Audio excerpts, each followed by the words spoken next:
The American submarine operated deep within the treacherous waters under Japanese control in early 1943, a period marked by increasing hostility and heightened anti-submarine vigilance from the Japanese naval forces. From the outset, the submarine's crew confronted a tactical environment heavily biased against their survival, as Japanese escort ships, equipped with advanced sonar systems and well-drilled crews, maintained relentless pursuit and executed repeated depth-charge attacks designed to annihilate the underwater threat. The initial deployment of the submarine was dictated by strategic necessity, to interdict Japanese supply lines and gather intelligence despite the ever-present risk of detection, yet as the patrol progressed, the tactical disadvantage became starkly apparent. The sonar-guided depth-charge barrages, launched in carefully calibrated patterns, sought to compress the submarine's maneuvering space, forcing it into deeper, more perilous depths where hull integrity and crew endurance were severely tested. The submarine's captain, aware of the critical nature of the mission and the vulnerability imposed by the surrounding hostile forces, ordered a series of evasive maneuvers intended to complicate the Japanese escort ship's sonar tracking. Despite these efforts, the Japanese vessels demonstrated increasing proficiency in their coordinated attacks, employing overlapping sonar sweeps to narrow the submarine's possible locations. Each subsequent depth-charge barrage detonated with precise timing, sending violent shockwaves through the water that reverberated against the submarine's hull, threatening both structural damage and the failure of critical onboard systems. The crew's training was put to the ultimate test as they managed damage control procedures while maintaining operational silence to avoid further detection. The captain's decisions were marked by a constant weighing of risks, descending to greater depths to escape the reach of the depth charges risked exceeding the submarine's crush depth limits, while attempting lateral maneuvers under sonar contact risked revealing their position altogether. The tension within the command center was palpable as the sonar operators reported the persistent presence of the Japanese escort ships closing in, their active pings probing for any sign of the submarine's position. The crew endured the physical strain of prolonged submersion in a pressurized, confined environment, with the noise and vibrations from the depth-charge explosions exacerbating fatigue and anxiety. The submarine's instrumentation registered repeated impacts, and the engineering department worked tirelessly to monitor the integrity of the hull and propulsion systems, aware that a single breach could result in catastrophic flooding. Communication between the captain and key officers was terse but precise, focusing on the execution of evasive tactics and the management of limited battery power essential for silent running. As the depth charges continued to fall, the submarine was compelled to adjust its depth frequently, exploiting the vertical dimension of the ocean to complicate the Japanese sonar's ability to maintain a fixed track. However, these adjustments were constrained by the submarine's design limits and the unpredictable nature of underwater thermoclines, which could either aid or hinder sonar detection depending on prevailing conditions. The captain's intimate knowledge of these underwater phenomena became a crucial factor in decision-making, as he sought to balance the need for concealment with the imperative to preserve the submarine's operational capabilities. The psychological pressure on the crew intensified as the succession of attacks left little opportunity for respite, each explosion a stark reminder of the lethal environment in which they operated. Japanese escort ships, typically destroyers and smaller anti-submarine vessels, executed their attacks with a procedural rigor honed by months of patrols and engagements against Allied submarines. Their sonar operators, trained to interpret subtle acoustic signatures amidst the noisy underwater landscape, directed the launch of depth charges in series designed to saturate the submarine's estimated position. These charges, set to explode at varying depths, created overlapping shockwave patterns intended to inflict maximum damage and force the submarine into a defensive posture. The escort ships maintained a tight formation to prevent escape routes, coordinating their movements to pressure the submarine from multiple angles.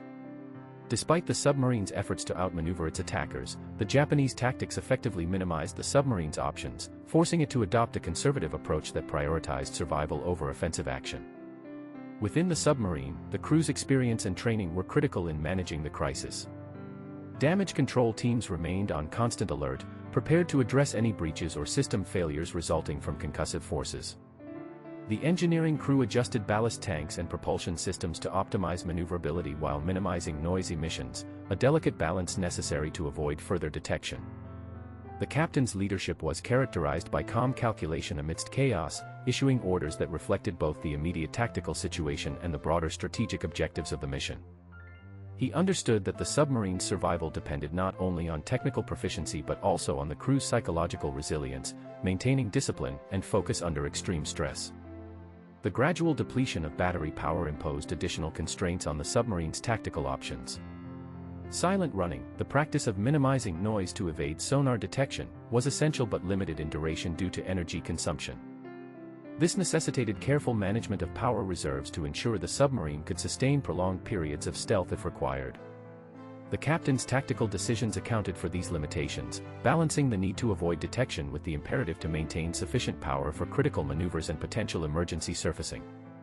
The submarine's sonar operators, while primarily focused on detecting enemy vessels, also monitored ambient underwater noise to anticipate the approach of new threats or changes in the Japanese escort ship's tactics. Throughout the engagement, the American submarine remained under constant threat, its crew navigating a hostile underwater battlefield where every movement carried the risk of exposure and destruction. The relentless depth charge attacks, combined with the psychological weight of isolation and the physical demands of deep submersion, tested the limits of human endurance and technological capability. Yet, the crew's determination and the captain's tactical acumen enabled the submarine to survive the initial onslaught, setting the stage for further maneuvers aimed at breaking free from the Japanese escort ship's encirclement. The narrative of this engagement underscores the brutal reality of undersea warfare in the Pacific theater, where advances in sonar and depth charge technology posed ever greater challenges to submarine operations, demanding continuous innovation and resilience from Allied crews operating behind enemy lines. As the American submarine grappled with the immediate peril of relentless depth charge attacks, the Japanese escort vessels demonstrated a sophisticated evolution in their anti-submarine warfare tactics by mid-1943. Reflecting months of accumulated experience and tactical refinement aimed at countering the increasing threat posed by Allied undersea operations. These escort ships, primarily composed of destroyers and smaller but agile anti-submarine vessels, had integrated coordinated sonar sweeps into their operational doctrine, employing a networked approach to sonar detection that maximized coverage and minimized blind spots in their search patterns. This tactic involved a meticulous orchestration of active sonar pings, transmitted in overlapping arcs and timed intervals, designed to create a persistent sonar net through which any submarine attempting to slip through would be detected. The Japanese commanders understood that mere chance was insufficient in subduing the elusive American submarines. Instead, they relied on methodical, systematic sweeps that increased the probability of contact and allowed for precise targeting of depth charge barrages. Once a submarine contact was established, the Japanese escort ships implemented depth charge patterns that were tactically calculated to saturate a defined underwater volume, thereby maximizing the impact of the explosive concussions in proximity to the submerged target. These depth charges, set to detonate at staggered depths, generated lethal shock waves capable of inflicting critical damage to the submarine's pressure hull, compromising its structural integrity and jeopardizing vital internal systems such as propulsion, navigation, and life support. The escort vessels deployed these charges in carefully choreographed sequences, often utilizing multiple ships in tandem to maintain continuous pressure and prevent the submarine from exploiting gaps in the attack pattern. The overlapping explosions produced complex underwater acoustic environments, complicating the submarine's sonar readings and making it exceedingly difficult for the crew to determine the precise location and timing of incoming attacks. The physical effects of these depth charge detonations were severe and immediate. The submarine's hull experienced intense concussive forces that threatened to cause catastrophic breaches or deformities, while internal equipment was subjected to violent vibrations capable of disrupting sensitive instrumentation. The shock waves also induced sudden shifts in water pressure surrounding the submarine, which required rapid compensatory adjustments by the crew to maintain buoyancy and prevent unintended ascent or descent. Damage control parties were forced into constant vigilance, ready to address breaches or flooding that could quickly escalate into life-threatening emergencies. In addition to the physical damage, the crew was confronted with the psychological strain of enduring continuous explosions in close proximity, a form of underwater bombardment that eroded morale and tested human endurance under extreme conditions.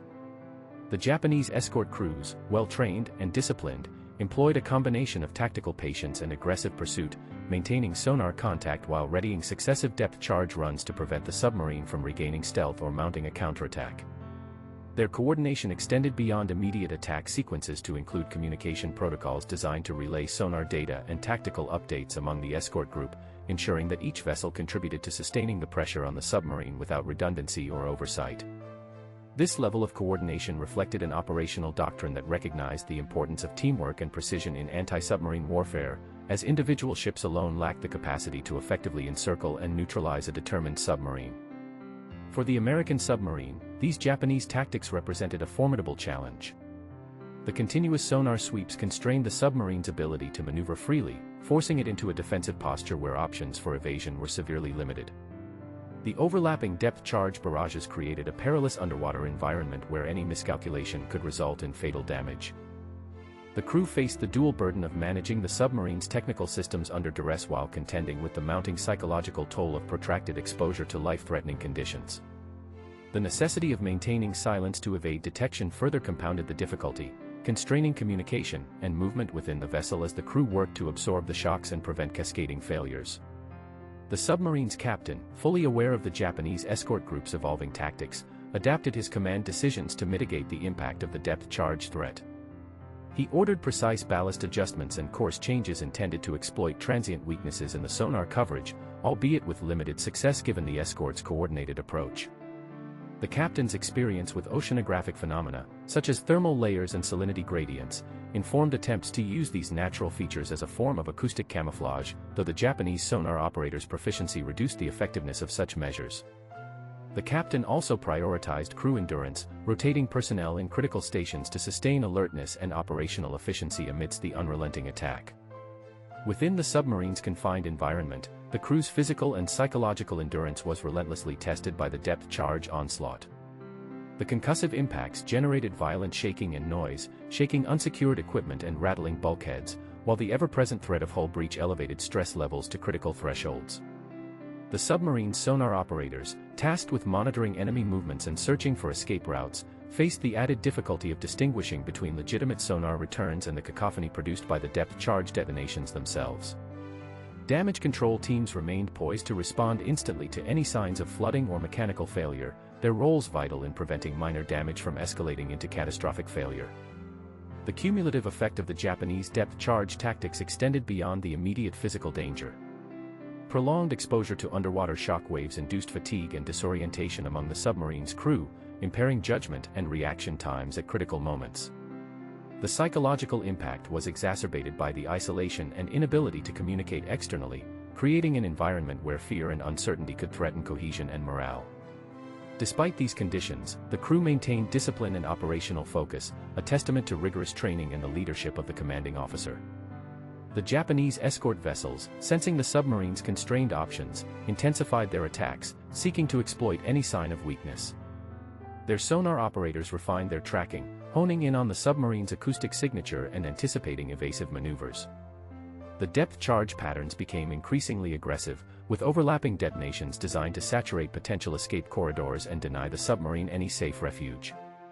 The escort's sustained pressure reflected an understanding that sustained harassment was more effective than a single concentrated attack, aiming to exhaust both the submarine's physical endurance and its technical resources. Despite the overwhelming nature of the Japanese depth charge threat, the American submarine's crew employed a combination of technical expertise, tactical innovation, and sheer resilience to withstand the attacks. The submarine's hull, constructed to withstand significant pressure and shock, endured successive concussive forces without catastrophic failure, while onboard systems were continuously monitored and adjusted to maintain functionality. The captain's cautious but calculated command decisions sought to balance risk and opportunity, preserving the submarine's operational viability while searching for an opening to escape the encirclement. Throughout this period of intense anti-submarine warfare, the dynamic interplay between Japanese tactical refinement and American submarine resilience illustrated the evolving nature of undersea combat in the Pacific theater. The Japanese escort's coordinated sonar sweeps and depth charge barrages represented a formidable adaptation to the Allied submarine threat, leveraging technology and training to impose lethal pressure beneath the waves. Conversely, the submarine's ability to endure and respond under such conditions highlighted the critical importance of crew training, leadership, and technological robustness in survival. This engagement underscored the escalating intensity of underwater combat and the necessity for continuous tactical innovation on both sides to gain and maintain the upper hand in the unforgiving environment of naval warfare beneath the ocean surface. Facing the unrelenting pressure of Japanese depth charge barrages and the increasingly sophisticated sonar tactics deployed by the escort vessels, the submarine captain devised an innovative and daring maneuver in late 1943, aimed at breaking the encirclement and preserving the vessel's survival.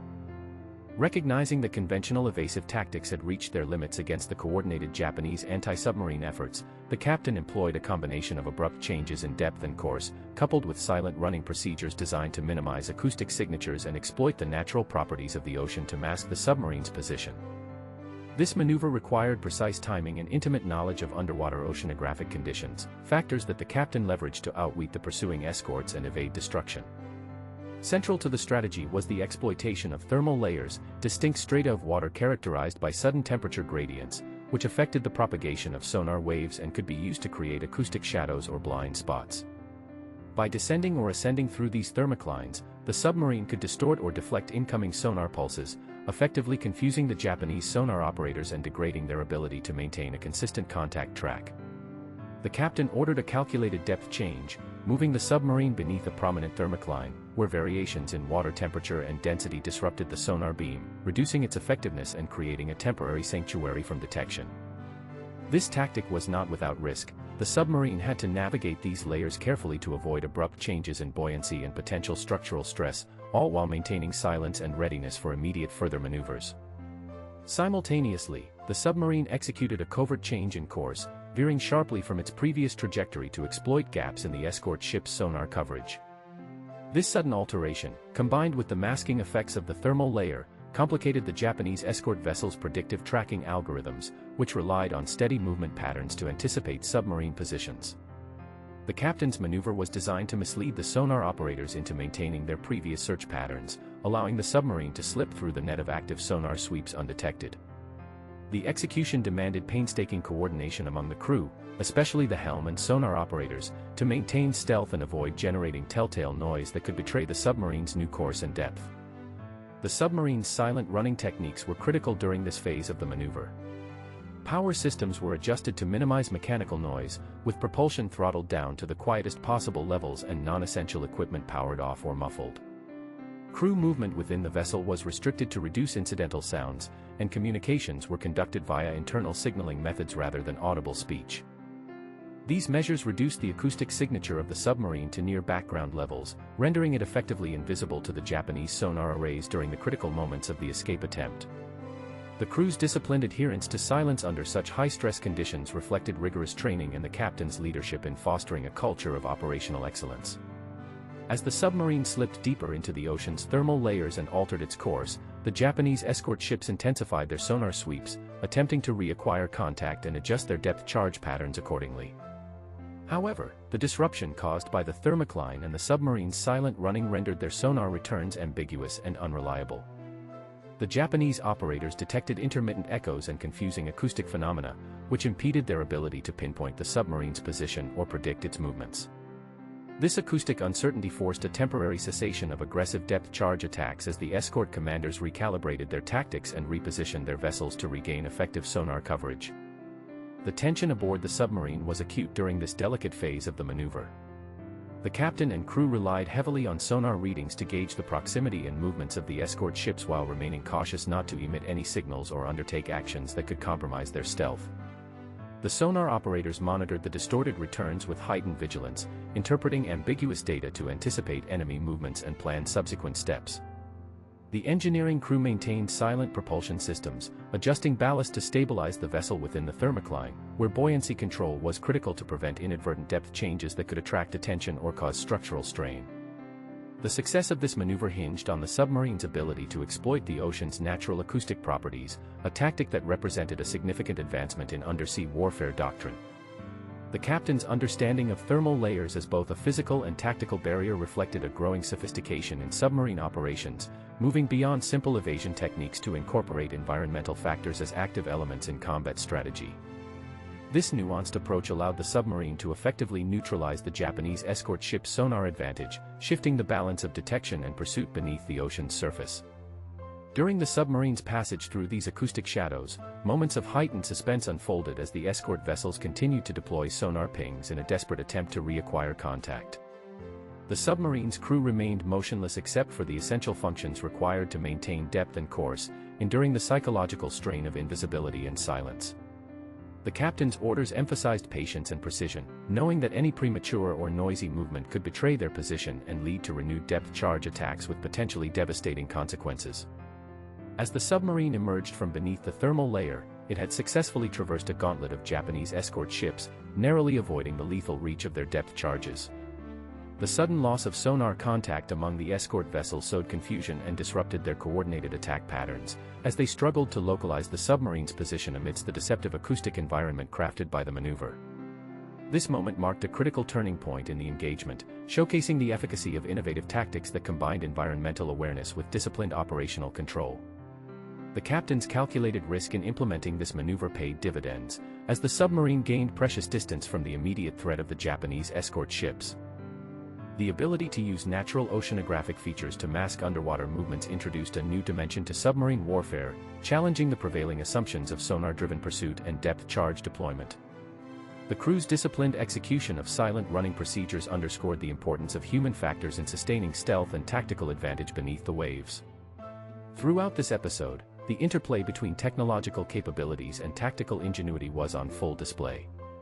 The Japanese escort vessels, despite their advanced sonar systems and experience, were confounded by the submarine's exploitation of thermal layers and silent running, highlighting the limitations of sonar detection in complex underwater environments.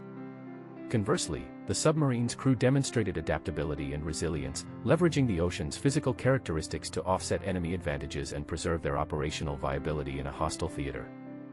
This maneuver, executed under the constant threat of destruction and with the lives of the crew hanging in the balance, exemplified the evolving nature of submarine tactics in the Pacific War. It signaled a shift from purely reactive evasion to proactive engagement with the underwater environment as a strategic asset. The captain's innovative use of depth changes combined with silent running and environmental masking laid the groundwork for future submarine operations seeking to outmaneuver increasingly sophisticated anti-submarine warfare techniques employed by the Japanese Navy. The episode also underscored the critical role of crew coordination and leadership under conditions of extreme stress and uncertainty. The successful navigation through the thermal layers and evasion of sonar detection required seamless communication, precise execution of orders, and unwavering discipline throughout the submarine's complement. These human elements, integrated with technical knowledge and environmental awareness, constituted the core of effective submarine warfare against a determined and technologically equipped adversary. As the submarine continued its silent passage away from the immediate threat, the captain and crew maintained heightened vigilance, prepared for any renewed contact or countermeasures by the Japanese escort ships. The success of the maneuver did not eliminate the dangers inherent in operating behind enemy lines, but it provided a critical opportunity to regroup, reassess, and continue the mission with a renewed tactical advantage. This episode marked a significant chapter in the ongoing contest beneath the waves, illustrating both the perils and possibilities of submarine warfare in the Pacific theater. In the immediate aftermath of the submarine's audacious maneuver through the ocean's thermal layers, the Japanese escort vessels found themselves abruptly deprived of sonar contact with their elusive quarry. This sudden loss of detection precipitated a rapid and disorganized retreat among the escort fleet, whose crews, conditioned by months of relentless anti-submarine warfare, now faced an unexpected reversal in the dynamic of pursuit. The escort ships, previously confident in their coordinated depth charge patterns and sonar-guided attacks, were confronted with a profound psychological shock as the hunter became the hunted, their aggressive posture undermined by the submarine's successful evasion. The confusion sowed by the loss of contact disrupted the cohesion of the escort group, leading to a breakdown in formation and a hesitant withdrawal from the contested area. The Japanese commanders, operating under strict protocols for anti-submarine engagements, immediately initiated search and regroup procedures, attempting to re-establish sonar contact and reassert control over the tactical situation. However, the submarine's exploitation of the ocean's acoustic properties had created a tactical vacuum in which the escort's sonar returns were fragmented and unreliable. The escort captains, faced with ambiguous sonar data and the possibility of a counterattack by the now undetected submarine, elected to pull back their vessels to safer distances, prioritizing the preservation of their ships and crews over continued aggressive pursuit. This strategic withdrawal reflected a cautious recalibration of risk, acknowledging that the submarine's successful escape had compromised their previous advantage and introduced new uncertainties into the engagement. The psychological impact on the Japanese crews was significant. The sudden transition from predatory aggressors to uncertain defenders eroded confidence in the efficacy of their depth charge tactics, which had until then been regarded as a reliable means of neutralizing Allied submarines. The failure to maintain contact despite intensive sonar sweeps and coordinated attacks bred frustration and apprehension, as the crews grappled with the realization that the submarine had not only survived but outmaneuvered their combined efforts. This shift in morale, though subtle, had tangible effects on operational effectiveness, as hesitation and second-guessing permeated the escort vessel's command decisions and crew actions. The narrative of this retreat is marked by a clear transformation in the tactical posture of the Japanese escort fleet.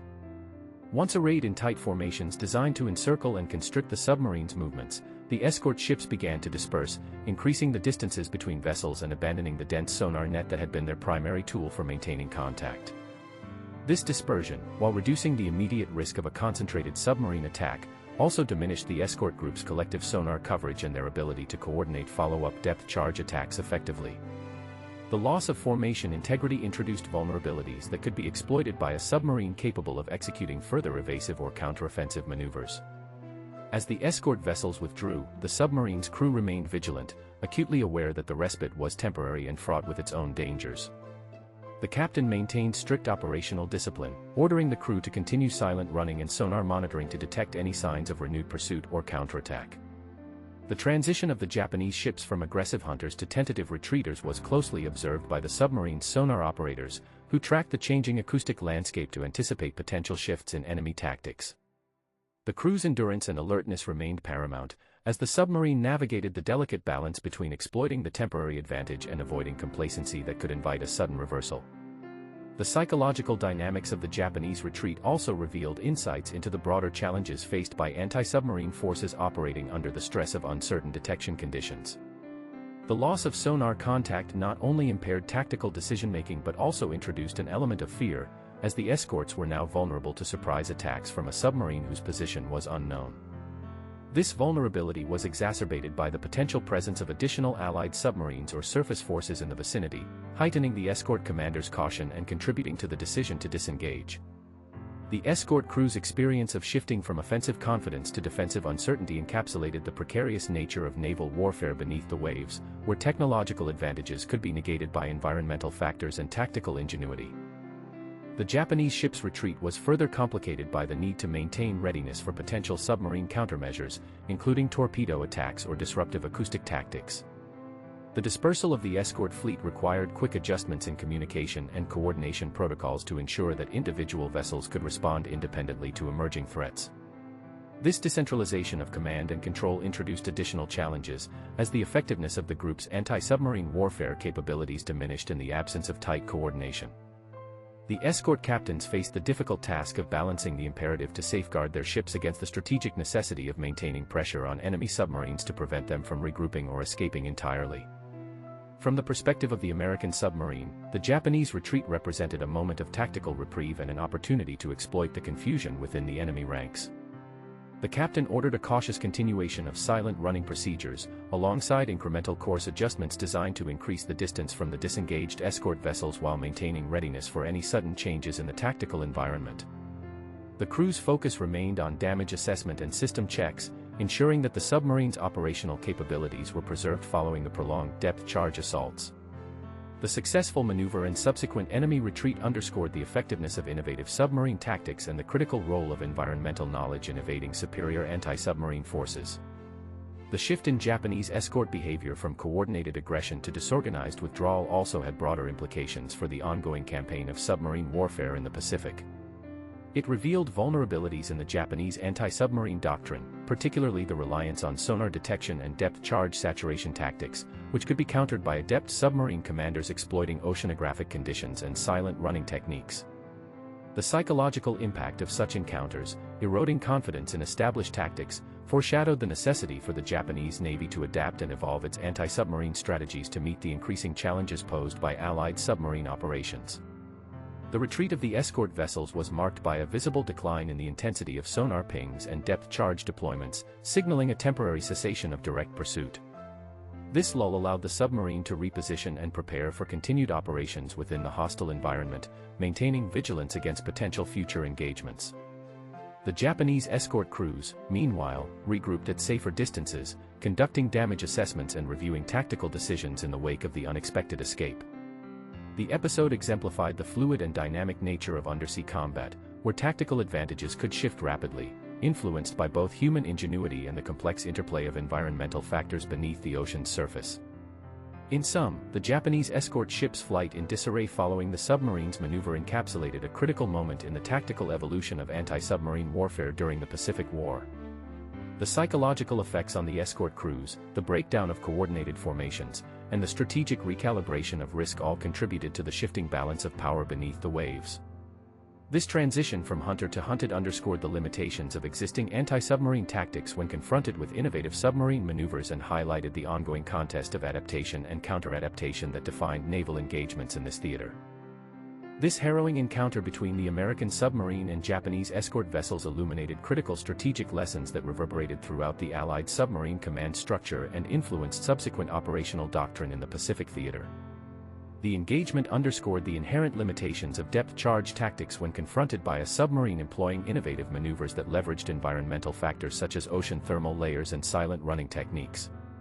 The Japanese reliance on coordinated sonar sweeps and depth-charge saturation, while formidable, proved vulnerable to tactical ingenuity that exploited natural underwater phenomena to disrupt sonar detection and evade lethal barrages.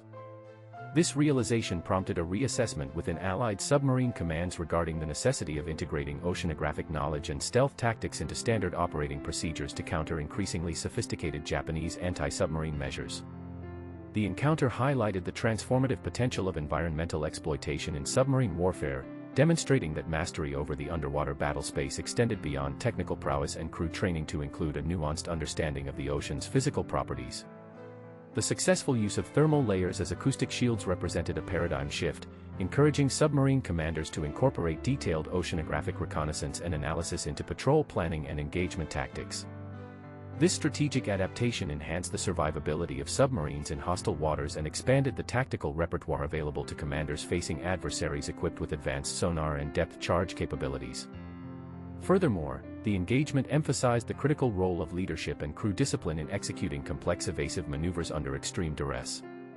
The captain's ability to maintain composure, make calculated decisions, and direct a highly coordinated response amidst relentless depth-charge attacks proved decisive in preserving the submarine's operational integrity and facilitating its escape.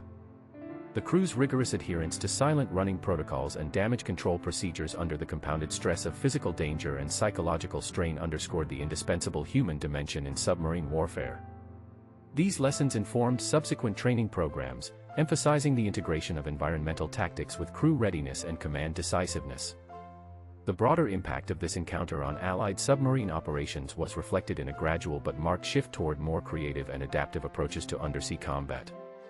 Submarine commanders increasingly prioritized the exploitation of natural oceanographic conditions, such as thermoclines, salinity gradients, and underwater topography, as tactical assets to evade detection and counter anti-submarine warfare efforts.